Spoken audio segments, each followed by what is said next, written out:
qalu rabbuna ya'lam inna ilaikum lamursalun wa ma alaina illa al-balagul mubin qalu inna tatayyarna bikum la illam tantahu lanarjumannakum wa la yamassannakum minna adzabun alim. Kita sampai pada ayat ke-16, 17 dan 18 insyaallah. Nabi-nabi Rasul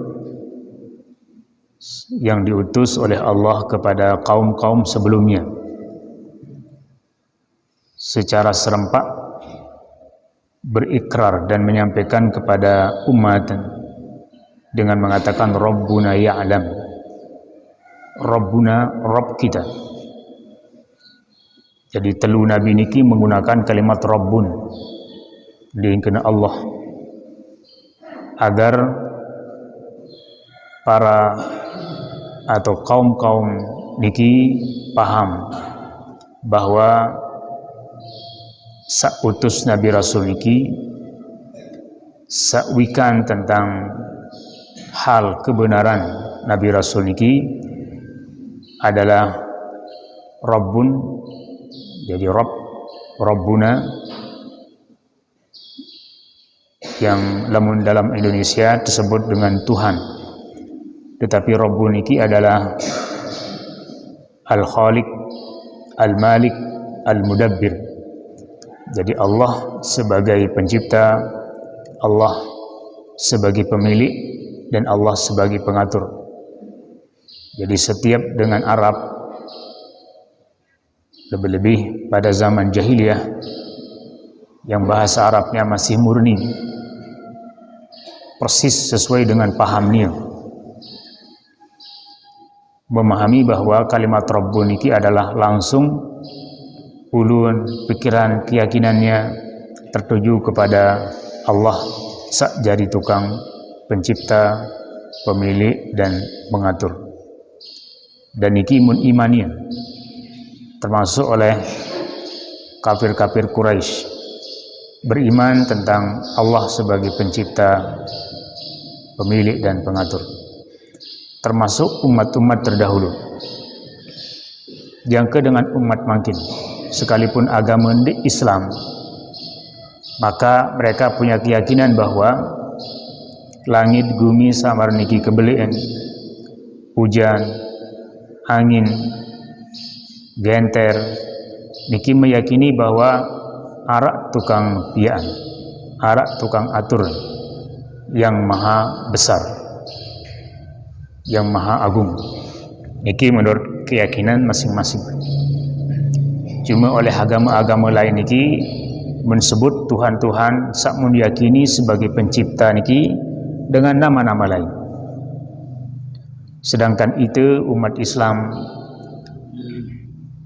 masih Allah sendiri cerita tentang pepasengannya sendiri dalam Al-Quran, dalam kitab-kitab terdahulu, atau dalam hadis-hadis manik Rasulullah SAW. Sehingga lamun menurut itu keyakinan itu Islam bahwa pepasengan Allah niki adalah sesuai dengan pepasengan yang Allah sendiri memberikan nama untuk dirinya, dan itu dikanggo empuh Allah dengan nama sandinye arannya. Ya pun Allah menikah dalam Al-Quran walillahil asma'ul husna. Jadi lillah al-asma al-husna, milik Allah adalah nama-nama yang indah. Nama-nama yang indah. Nama-nama yang indah niki khusus. Dalam hadis Nabi menjelaskan bahwa inna lillahi tis'atan wa tis'ina asman faman ahsaha dakhalal jannah. Jadi Allah punya nama 99. Saya sak tahu apal siapa puluh siwa niki manik Nabi, jaminannya adalah tamu surga. Dan niki disebut dengan Asmaul Husna.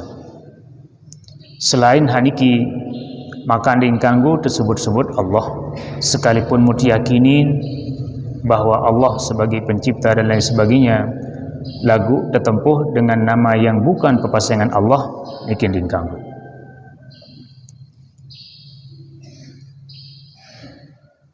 Pepasengan Allah dalam hadis niki sak teu ajah, sak teu baraat adalah siwa puluh siwa.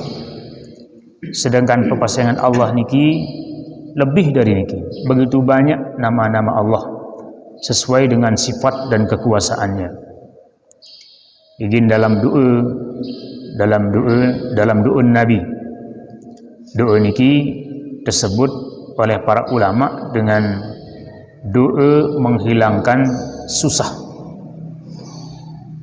menghilangkan kegalauan, yaitu doa Nabi sakana Allahumma inna nas'aluka bikulli ismin huwa laka samaita bihi nafsak aw anzaltahu fi kitabik aw 'allamtahu ahadan min khalqik aw ista'tharta bihi fi 'ilmi al-ghaibi 'indak an taj'alal qur'an al-'azim rabi'a qalbi wa nura sadri wa jala'a huzni wa dhahaba hammi. Ini doa Nabi. Makna ya Allah, dia penunas dia pelungguh dengan seluruh nama-nama bikulli ismin huwa laka samaita bi nafsak, seluruh nama-nama saunem paran diri. Jadi seluruh nama sak entamparan diri. Au allamtahu ahadan min khalqi, atau nama-nama sak uam ajah juk saja oleh kalangan panjakeun. Au fi kitabik, atau nama-nama searah dalam kitab-kitabmu, Taurat, Zabur, Injil, Al-Quran. Au ista'sarta bihi fi ilmi al-ghaibi 'indak, atau nama-namamu ya Allah yang engkau ajarkan kepada makhluk-makhluk spesialmu, makhluk-makhluk khususmu, sarak tu langit dari kalangan malaikat. Dengan semua nama itu ya Allah tunas. Nah niki isian tunas ya Allah manik Nabi, jadikan Al-Quran itu sebagai rabi'a qalbi, rabi' sebagai penyejuk hatiku, wa nuru sadri, dan sebagai cahaya dadaku, wa jala'a huzni, dan sebagai penghilang dari segala kesedihanku, wa dhahaba hammi, dan menghilangkan segala bentuk penyusah dan kegalauan. Nah hadis niki oleh para ulama dijadikan sebagai dalil bahwa pepasengan Allah niki luwih lagu sak teu ajah, sak teu itu khususnya melalui Al-Quran dan hadis adalah sesuai marak manik Nabi tis'atan wa tis'ina isman, 99 nama, dan itulah yang disebut dengan Asmaul Husna.